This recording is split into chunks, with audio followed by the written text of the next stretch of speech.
हबीबिका खैरिल खल्क़ि कुल्लिहिम व अला आलिहि व अज़वाजिहि व अहले बैतिहि व इतरतिहि व शुहदाए मुहब्बतिहि व औलियाए मिल्लतिहि व उलमाए उम्मतिहि अजमईन अम्मा बाद फ़अऊज़ु बिल्लाहि मिनश शैतानिर रजीम बिस्मिल्लाहिर रहमानिर रहीम अला इन्ना औलिया अल्लाहि ला खौफुन अलैहिम व ला हुम यहज़नून सदक़ल्लाहुल अलीयुल अज़ीम व बल्लगना रसूलुहुन नबियुल अमीनुल मतीनुल करीम वल्हम्दुलिल्लाहि रब्बिल आलमीन। गौसे आज़म बमने बेसरो सामा मदद क़िबलाए दी मदद काबाए ईमा मदद बगिरदाब बला उफ्तादा कश्ती ज़ईफ़ाने शकिस्त रात पुश्ती बहक़ ख्वाजाए उस्मान हारूनी मदद कुन या मुईनुद्दीन चिश्ती।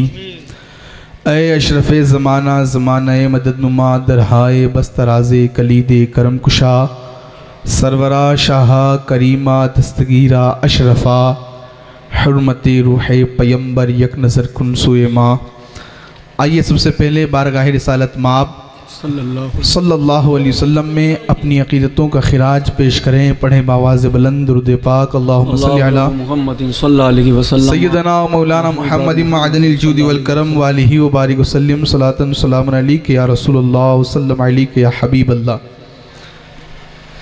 मेरे और आपके आका जनाब मोहम्मद अरबी सल्लल्लाहु तआला अलैहि वसल्लम इरशाद फरमाते हैं कि जब बंदाए मोमिन मुझ पर एक मरतबा दुरूद पाक पढ़ता है तो अल्लाह सुब्हानो ताला उस पर 10 रहमतें नाजिल फरमाता। सुभान अल्लाह सुभान। आका करीम अलैहिस्सलातु तस्लीम के दीवानों, ये बड़ी सादतमंदी की बात है कि एक मरतबा दुरूद पाक पढ़े अल्लाह की 10 रहमतें हम पर नाजिल हो जाए। वरना बंदा अगर दुनिया की सारी प्रॉपर्टी और सारी जायदाद सारी करेंसियाँ अगर जमा कर ले और दुनिया का सारा गोल्ड और सारी चांदी जमा कर ले और सारे डायमंड और सारे जेवरात जमा करके अल्लाह की एक रहमत को अगर ख़रीदना चाहे तो उस एक रहमत की कीमत अदा नहीं कर सकता, उस एक रहमत का बदला अदा नहीं कर सकता। ये उसका एहसान अजीम है कि बंदा एक मरतबा दुरूद पाक पढ़े अल्लाह 10 रहमतें अता फरमा देता। सुभान। तो मचल कर दुरूद पाक पढ़े अल्लाहुम्मा सल्लि अला सय्यदना मौलाना मुहम्मदिन मअदनिल जूदि वल करम व आलिहि व बारिक वसल्लम सलातन सलामुन अलैका या रसूलल्लाह व सल्लम अलैका या हबीबल्लाह। हज़रात मोहतरम, हम और आप बड़े खुशनसीब हैं और बड़े खुशबख्त हैं कि एक अल्लाह के वली की सोहबत में बैठे हैं। और क्यों ना हो, क्योंकि पैगम्बर आज़म सल्लल्लाहु अलैहि वसल्लम इरशाद फरमाते हैं हुमुल कौमो ला यश्का जलीसुहुम, कि जो नेकों की सोहबत में बैठता है, जो औलिया इकराम की सोहबत में बैठा करता है, वो बड़ा खुशनसीब हुआ करता है। उसे कभी बुराई अपने दामन में नहीं ले सकती, बलाएँ कभी उसका तवाफ़ नहीं कर सकती, क्योंकि उनकी सोहबत बड़ी अज़ीमुश्शान हुआ करती है।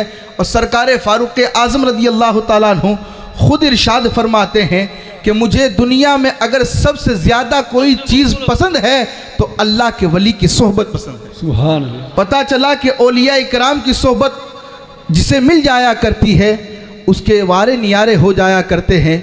हमने बारहा सुना होगा कि औलिया इकराम की सोहबतों से क्या फ़ायदा हुआ करता है। औलिया इकराम की सोहबतों से बेपनाह फ़ायदा हुआ करता है।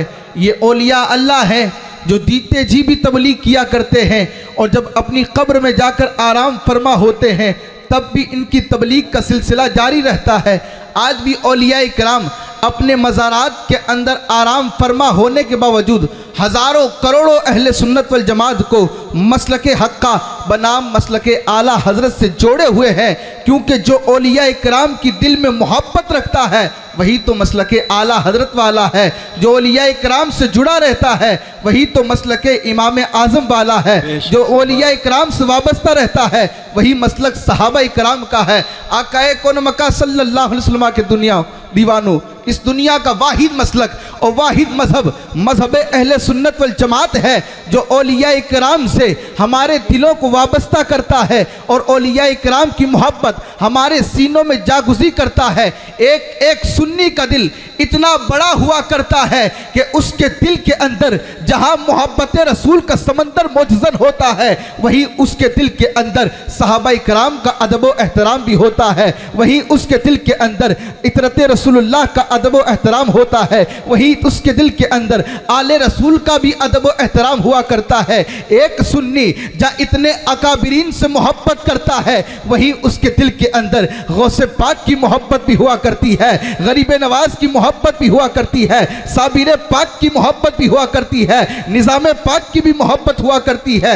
ये औलिया अल्लाह की मोहब्बत जिन दिलों में आ जाती है, जिनको अल्लाह वालों की मोहब्बत मिल जाया करती है, तो कुरान उनके लिए इरशाद फरमाता है वत्तबी सबीला मन अनाबा इलैया, कि उनकी पैरवी करो जो अल्लाह की तरफ पलट आए। सुभान अल्लाह। आक़ाए कौन-ए-मका सल्लल्लाहु अलैहि वसल्लम के दीवानों, कुरान भी यही कहता है कि औलिया किराम से मोहब्बत करो, इनकी मोहब्बत हमें खुदा तक पहुंचाती है, इनकी मोहब्बत हमें खुदा की मार्फत सिखाती है, इनकी मोहब्बत हमें खुदा का इरफान देती है, इनकी मोहब्बत रसूल पाक सल्लल्लाहु अलैहि वसल्लम की बारगाह तक पहुंचा दिया करती है। आपने बारहा सुना होगा सरकार जुनैद बगदादी रदी अल्लाह ताला अन्हो के हवाले से कि सरकार जुनैद बगदादी कश्ती के अंदर सफ़र फरमा रहे थे। जुनैद बगदादी कश्ती के अंदर अल्लाह की ज़रबे लगा रहे थे। आपके साथ एक शख्स था, जब कश्ती के अंदर जब वो बैठे थे सरकार जुनैद बगदादी, तो समंदर के अंदर तूफान बरपा हुआ, समंदर की मौजों में तुग़यानी बरपा हुई, सारे समंदर के अंदर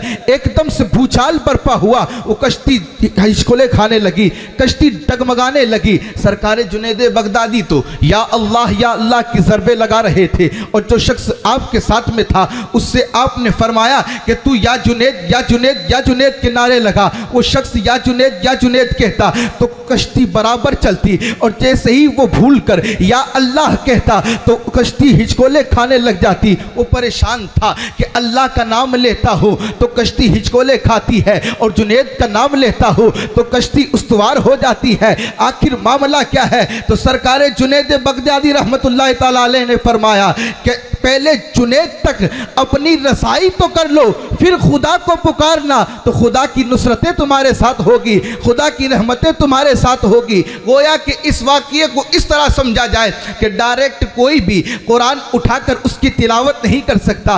कुरान पढ़ने के लिए मदनी कायदा पढ़ना ज़रूरी है, कुरान पढ़ने के लिए बगदादी कायदा पढ़ना ज़रूरी है, कुरान पढ़ने के लिए यसनल कुरान पढ़ना ज़रूरी है।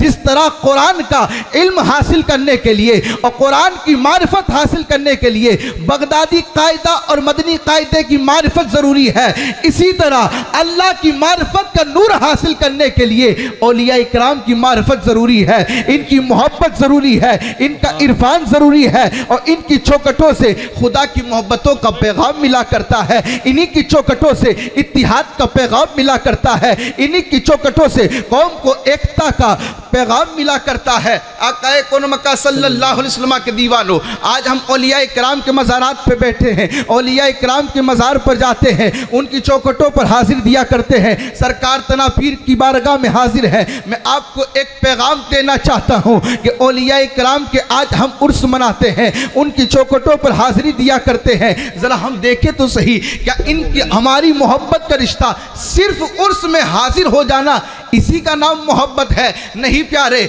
औलिया इकराम की चौखटों पे आना ये बड़ी सआदतमंदी है, लेकिन जब इनकी चौखटों पर आए तो ये पैगाम लेकर जाए कि इनका मसलक क्या था, इनका मिशन क्या था, इनका हदफ क्या था, इनका पैगाम क्या था, इन्होंने अपनी जीवनी कैसे गुजारी, इनकी ज़िंदगी से कौन से नुकूश ताबा मिला करते हैं, इनकी ज़िंदगी का रोशन बाब क्या था। तो इन्हीं औलिया इकराम की चौखटों से यही पैगाम मिलेगा कि औलिया इकराम नमाजों के पाबंद हुआ करते थे, ये लोगों को अल्लाह की बारगाह में झुकने का दर्स दिया करते थे, औलिया इकराम नमाजों की तालीम दिया करते थे, लोगों को इबादतों के करीब किया करते थे, लोगों को तिलावतों का दर्स सिखाया करते थे, लोगों को कुरान पाक की तालीम दिया करते थे। यही औलिया अल्लाह है कि जिनके चेहरे मुस्तफ़ा की सुन्नतों से सजे रहा करते थे, जिनके तन के ऊपर मुस्तफ़ा का सुन्नती लिबास जगमगाता था, जिनके सरों के ऊपर पर मुस्तफ़ा अलैहिस्सलातु तस्लीम का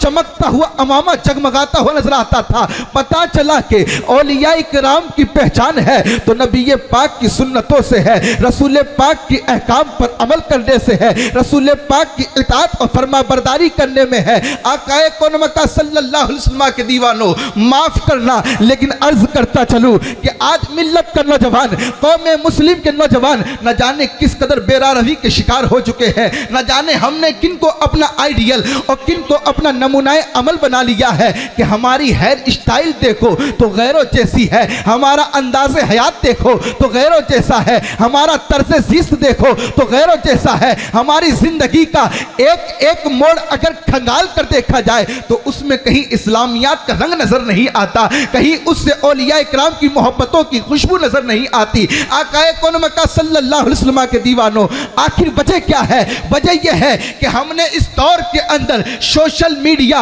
और टीवी चैनल पर आने वाले बड़े बड़े फासिकों को और फाजिरों को अपना आइडियल मान लिया है और उन नेताओं को और उन फिल्म अभिनेताओं को अपना आइडियल और नमूनाए अमल बना लिया है, जिसकी वजह से आज के नौजवानों के बालों को देखो तो किसी के बाल आसमान की तरफ उड़ते हैं तो किसी के बिल्कुल सपाट नजर आते हैं। उनके कल्चर को देखो, उनकी पेंटें फटी रहती है, गोडे से ऊपर पेंटें फटी हुई पहनकर मेरा नौजवान ये समझता है कि मैंने बहुत बड़ा काम कर लिया है। और रसूल पाक सल्लल्लाहु अलैहि वसल्लम के दीवानों, मैं बताता हूँ कि औलियाए किराम की सोबत में बैठने वाले जब आया करते हैं तो औलियाए किराम की सोबतों से ये पैगाम मिला करता है कि नबी पाक सल्लल्लाहु अलैहि वसल्लम की शरीयत के अंदर घुटना छुपाना फर्ज है और घुटना दिखाना हराम है।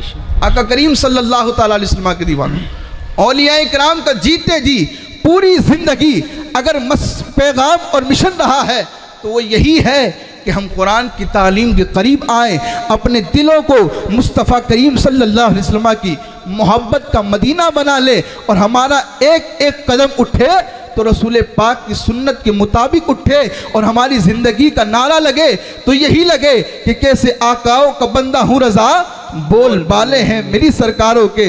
अल्लाह ताला कहने से ज़्यादा अमल की तौफीक अता फरमाए। अस्सलामु अलैकुम व रहमतुल्लाहि व बरकातहू। सुभान अल्लाह, सुभान अल्लाह।